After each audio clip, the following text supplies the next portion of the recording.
Hello दोस्तों, BPSC teacher 9 में एक बार फिर से आपका स्वागत है। तो दोस्तों, पिछले 2-3 रोज से मैंने वीडियो नहीं डाला था। थोड़ा बिजी रहता हूं, इसी कारण जो है दोस्तों मैं वीडियो नहीं डाल पाता हूं। तो टाइम निकाल के आपके लिए भी मैं कुछ करता हूं।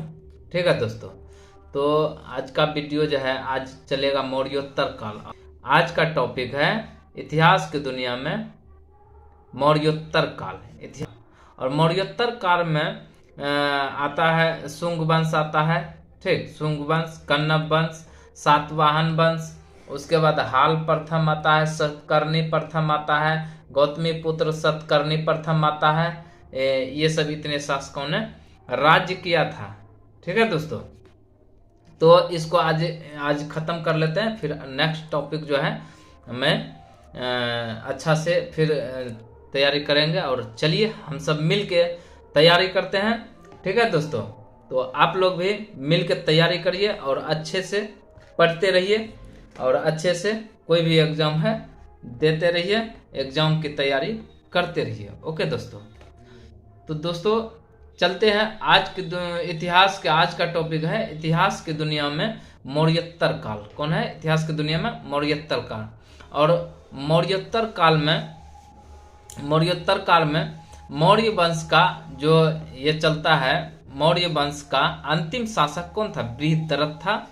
और बृहद्रथ की हत्या करके पुष्यमित्र शुंग ने बृहद्रथ की हत्या कर दिया था। मौर्य वंश के अंतिम शासक बृहद्रथ की हत्या पुष्यमित्र शुंग ने 185 ईस्वी पूर्व में करके शुंग वंश की स्थापना कर डालता है, शुंग वंश की स्थापना करता है। ओके दोस्तों,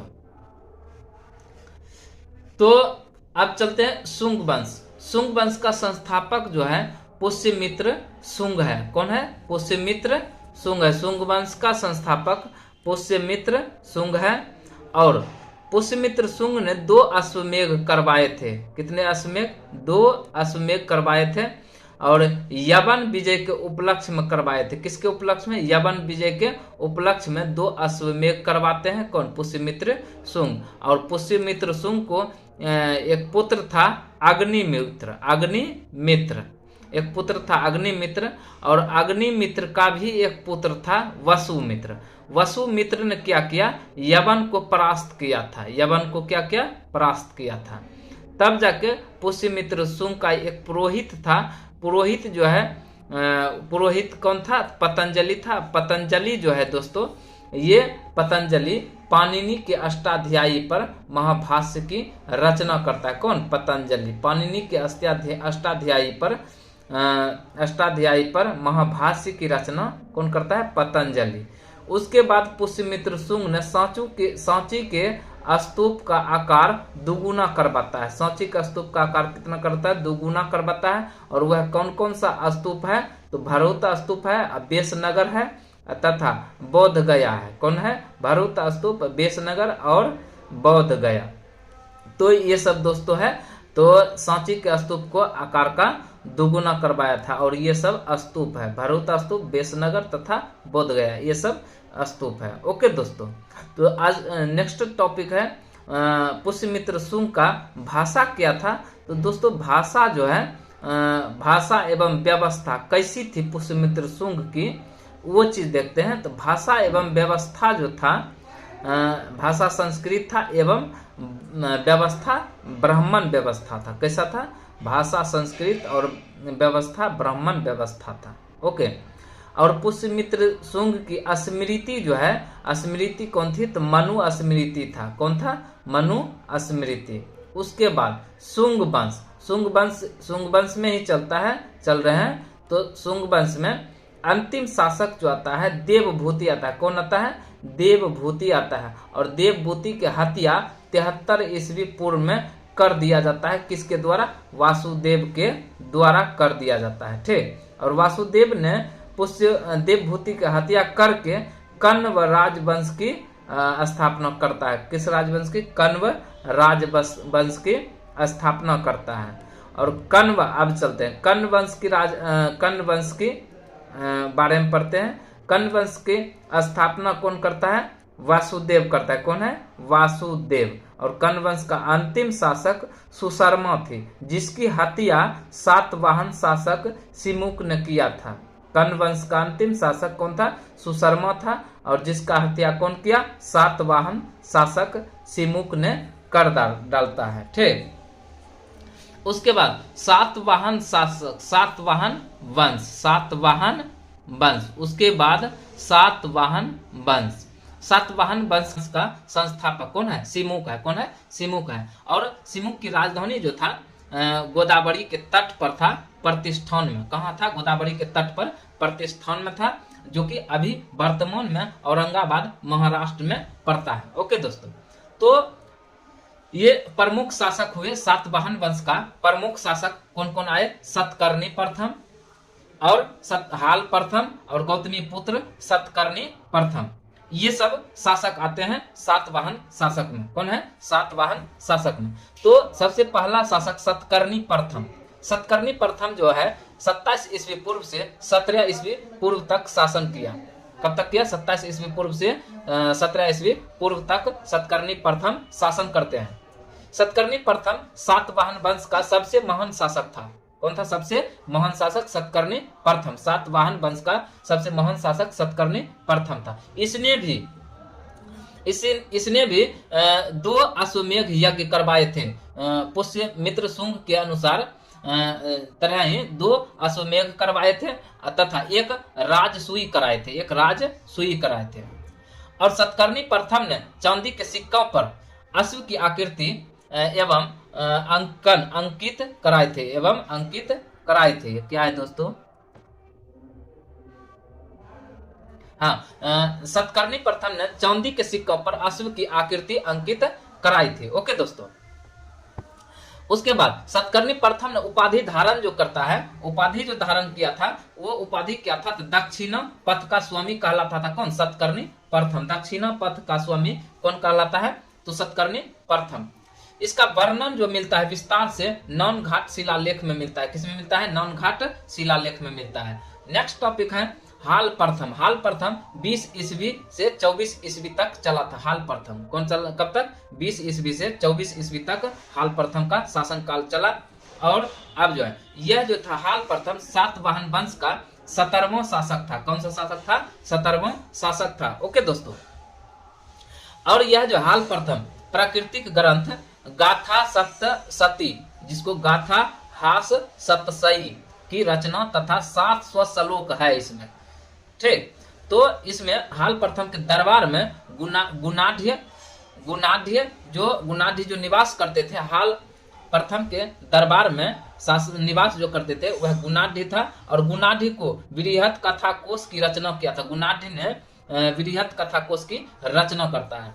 नेक्स्ट टॉपिक है गौतमी पुत्र सतकर्णी प्रथम। गौतमी पुत्र सतकर्णी प्रथम 2106 से गौतमी पुत्र सतकर्णी प्रथम 106 ईस्वी से 130 ईस्वी तक इसका शासन काल चला। यानी गौतमी पुत्र सतकर्णी प्रथम 24 वर्ष तक शासन करता है।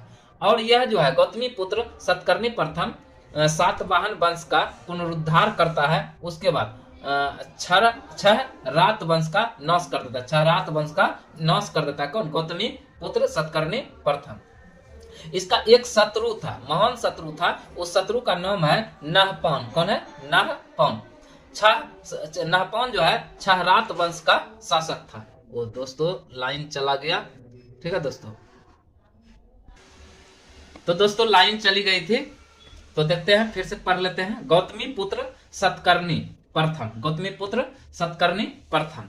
तो दोस्तों इसका कार्यकाल जो चला 106 ईस्वी से 130 ईस्वी तक चला था। गौतमी पुत्र सतकर्णी प्रथम का कार्यकाल 106 ईस्वी से 130 ईस्वी तक चला था। ओके दोस्तों, और यह 24 वर्ष तक शासन किया।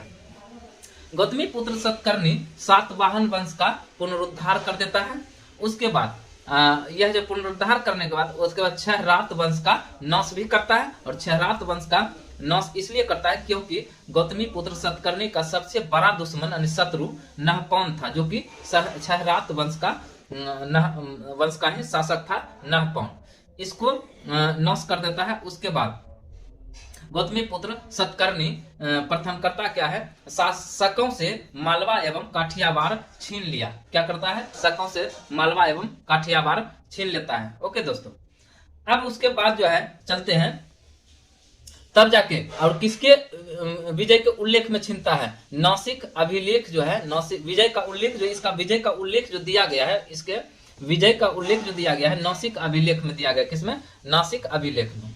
इसका कुछ विविध तथ्य है जो कि हम लोग देख लेते हैं और मिलजुल के पढ़ते हैं। ओके दोस्तों, विविध तथ्य में इसका सातवाहन वंश का, सातवाहन का जो भाषा था वह प्राकृतिक था, प्राकृत। सातवाहन वंश का भाषा जो था वह क्या था दोस्तों, प्राकृत था। और यह जो है ब्राह्मणी लिपि में लिखा गया था। किस लिपि में, ब्राह्मणी लिपि में लिखा गया था। ओके दोस्तों, सातवाहन वंश के, सातवाहन वंश ने जो सिक्का जो चलाया था वह चांदी एवं तांबे का सिक्का चलाता है, जिसको हम लोग करसा अर्पण कहते हैं। क्या कहते हैं, करसा अर्पण कहते हैं। चांदी एवं तांबे के सिक्के को करसा अर्पण कहते हैं। यह सातवाहन शासक ने चलाता है। ओके दोस्तों, उसके बाद नेक्स्ट टॉपिक है, सर्वप्रथम ब्राह्मणों को भूमि दान यह जिसको हम जागीर देने की प्रथा जो किए थे, यह भूमि दान की प्रथा जो शुरू किया था यह सातवाहनों ने किया था। सातवाहनों ने शीशे के सिक्के का भी प्रयोग किया था आर्थिक लेन देन के लिए। शीशे का सिक्के का प्रयोग भी किया था आर्थिक लेन देन के लिए। ओके दोस्तों, सातवाहन वंश का अंतिम शासक पुलवामी चतुर्थ था। कौन था, पुलवामी चतुर्थ था अंतिम शासक। उसके बाद अंतिम शक्तिशाली शासक जो आया यज्ञ श्री सतकर्णी प्रथम। कौन आता है, यज्ञ श्री सतकर्णी प्रथम। इसने क्या करता है, सिक्कों पर मछली एवं शंख जहाज अंकित है। इसके सिक्कों पर मछली एवं शंख और जहाज अंकित है। ठीक है दोस्तों, उसके बाद प्रमुख वास्तुकला, प्रमुख वास्तुकला। तो सातवाहन के प्रमुख वास्तुकला जो था कार्ले का चैत्य था, जो कि अभी कहाँ है, भोरघाट पूना में है। कहाँ है, भोरघाट पूना में है। कार्ले का चैत्य कहाँ है, भोरघाट पूना में है। अजंता एवं एलोरा की गुफा का निर्माण भी करवाया था किसने, सातवाहन शासकों ने। और यह जो है अमरावती एवं नागार्जुन कोंड का एक स्तूप है, जिसका निर्माण भी करवाया था किसने, सातवाहन शासकों ने। तो एक बार दोस्तों फिर से देख लेते हैं और बारी बारी से पढ़ लेते हैं। बने रहिए और मजे लेते रहिए। ओके दोस्तों, तो पूरा मजा आएगा पढ़ने में, बने रहिए, वीडियो पे बने रहिए। ठीक है, तो फिर से पढ़ लेते हैं जल्दी जल्दी, ताकि आपका ज्यादा टाइम वेस्ट ना हो, क्योंकि वीडियो जो है 15 से 20 मिनट तक का बना हुआ रहता है। ओके दोस्तों, तो मौर्योत्तर काल अभी जो पढ़ रहे हैं, मौर्योत्तर काल। मौर्योत्तर काल में मौर्य वंश का अंतिम शासक कौन था, वृद्धरथ की हत्या पुष्यमित्र शुंग ने 185 ईस्वी पूर्व में करके शुंग वंश की स्थापना कर देता है। ओके दोस्तों, उसके बाद शुंग वंश का संस्थापक जो है पुष्यमित्र शुंग कहलाता है। और शुंग वंश की राजधानी जो था कहाँ था, विदिशा था। कहाँ था, विदिशा। इसका महत्वपूर्ण घटना यवनों का भारत पर आक्रमण था। यवनों का भारत पर आक्रमण था। पुष्यमित्र शुंग ने 2 अश्वमेघ करवाए थे। किसके विजय के उपलक्ष्य में, यवन विजय के उपलक्ष्य में 2 अश्वमेघ करवाते हैं। ओके दोस्तों, पुष्यमित्र शुंग का एक पुत्र हुआ था जिसका नाम था अग्निमित्र। क्या था, अग्निमित्र। अग्निमित्र का एक पुत्र था वसुमित्र। वसुमित्र ने ही यवन को परास्त किया था। क्या किया था, यवन को परास्त किसने किया था, वसुमित्र। यानी पुष्यमित्र का पौत्र कहलाता है कौन, वसुमित्र, जो कि अग्निमित्र का पुत्र कहलाता है। पुष्यमित्र शुंग का एक पुरोहित होता है, पुरोहित का नाम है पतंजलि। पतंजलि क्या करता है, पाणिनि के अष्टाध्यायी पर महाभाष्य की रचना कर डालता है। और पुष्यमित्र शुंग ने सांची के स्तूप पर स्तूप का आकार दोगुना करवा देता है। उस स्तूप का आकार जो जिस स्तूप का आकार दोगुना करवाता है, उस स्तूप का नाम है भरहुत स्तूप, बेसनगर स्तूप एवं बौद्ध गया का स्तूप। इन 3 स्तूपों को 2 गुना आकार का करवा देता है कौन, पुष्यमित्र शुंग। पुष्यमित्र शुंग का भाषा एवं व्यवस्था कैसा था, तो पुष्यमित्र शुंग का भाषा संस्कृत था। क्या था, संस्कृत। एवं व्यवस्था था ब्राह्मण व्यवस्था पर आधारित था। पुष्यमित्र शुंग की स्मृति था मनु स्मृति, मनु स्मृति। उसके बाद शुंग वंश। शुंग वंश में शुंग वंश का अंतिम शासक आता है देवभूति। कौन है, देवभूति। देवभूति का हत्या 73 ईस्वी पूर्व में अमात्य वासुदेव ने कर दिया था। एवं कन्नव वंश का स्थापना करता है।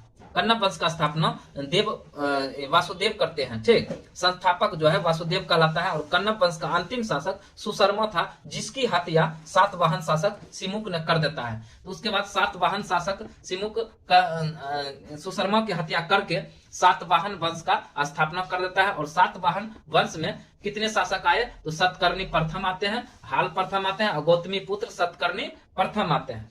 ओके दोस्तों, उसके बाद एक छोटा सा शासक आता है यज्ञश्री सतकर्णी प्रथम।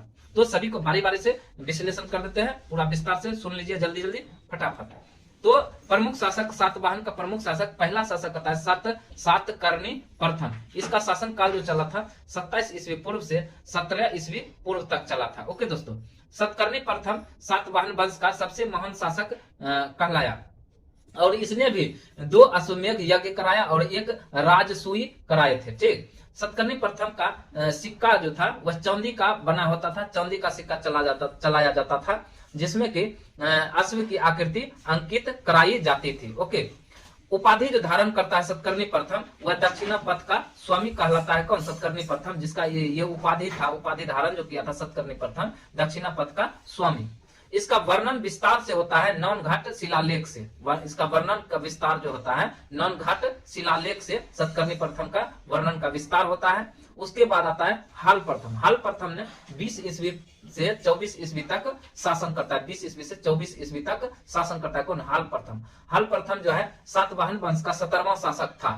ठीक है, उसके बाद प्राकृतिक ग्रंथ इसका था, हाल प्रथम का प्राकृतिक ग्रंथ था गाथा सप्तशती। गाथा सप्तशती, इसको एक और नाम होता है गाथा हास सप्तशती की रचना जो तथा 7 श्लोक में वर्णित है, इसको हाल प्रथम ने क्लियर किया था। उसके बाद इसके दरबार में गुणाढ्य निवास करते थे। सतकर्णी प्रथम के हाल प्रथम के दरबार में गुणाढ्य निवास करते थे। गुणाढ्य जो है बृहत कथा कोश की रचना किया था। बृहत कथा कोश की रचना कौन करता है? गुणाढ्य करता है। ओके दोस्तों, उसके बाद नेक्स्ट टॉपिक है गौतमी पुत्र सतकर्णी प्रथम। इसका शासन काल चलता है 106 ईस्वी से 130 ईस्वी तक इसका शासन काल चलता है और इसने 24 वर्ष तक शासन किया। तो सातवाहन वंश का पुनरुद्धार जो करता है गौतमी पुत्र सतकर्णी प्रथम करता है और छहरात वंश का नाश भी करता है। और इसका गौतमी पुत्र सतकर्णी प्रथम का सबसे महान शत्रु था नहपान, जो कि छहरात वंश का शासक था। शकों से सतकर्णी प्रथम शकों से मालवा एवं काठियावाड़ छीन लिया। उसके बाद छीनने के विजय के उपलक्ष्य में नासिक अभिलेख मिलता है। नासिक अभिलेख से मिलता है इसका उल्लेख। ओके दोस्तों, इसका कुछ सातवाहन वंश का कुछ विविध तथ्य है जिसको हम लोग पढ़ लेते हैं। सातवाहन वंश का भाषा जो था प्राकृतिक था, जो कि ब्राह्मणी लिपि में लिखा जाता था। ओके दोस्तों, उसके बाद इसका सिक्का जो इसका प्रयोग जो होता था चांदी एवं तांबे का सिक्का प्रयोग होता था, जिसको करसा अर्पण भी कहते हैं। आर्थिक लेन देन के लिए सतकर्णी प्रथम सातवाहन वंश ने आर्थिक लेन देन के लिए सातवाहन शीशे के सिक्के का प्रयोग करते थे। आर्थिक लेन देन के लिए सातवाहन सबसे पहले ब्राह्मणों को भूमि दान में देने की शुरुआत कौन करता है? सातवाहन शासकों ने करता है। और अंतिम शक्तिशाली शासक यज्ञश्री सतकर्णी प्रथम है। यज्ञश्री सतकर्णी प्रथम है। इसने सिक्कों पर मछली, शंख और जहाज अंकित किया है। इसके सिक्कों पर मछली, शंख और जहाज अंकित है। सातवाहन वंश का अंतिम शासक पुलवामी चतुर्थ है। कौन है? पुलवामी चतुर्थ है। और इसका प्रमुख वास्तुकला कार्ले का चैत्य है। कौन है? कार्ले का चैत्य, जो कि अभी भोर घाट पूना में है। अजंता एवं एलोरा की गुफाओं का निर्माण भी करता है कौन? सातवाहन शासक। और अमरावती एवं नागार्जुन का स्तूप जो बनाता है, इसका भी निर्माण कौन करता है? सातवाहन शासक। तो चलते हैं दोस्तों, आज तक इतना है। तो हाँ, वीडियो अगर अच्छा लगे तो वीडियो को ज्यादा से ज्यादा शेयर और लाइक करें और चैनल को सब्सक्राइब करना ना भूलें। ओके दोस्तों, तो अब जो है आपका ज्यादा टाइम नहीं लेते हुए चलते हैं, आपसे विदा लेते हैं। जय हिंद, जय भारत। Thank you.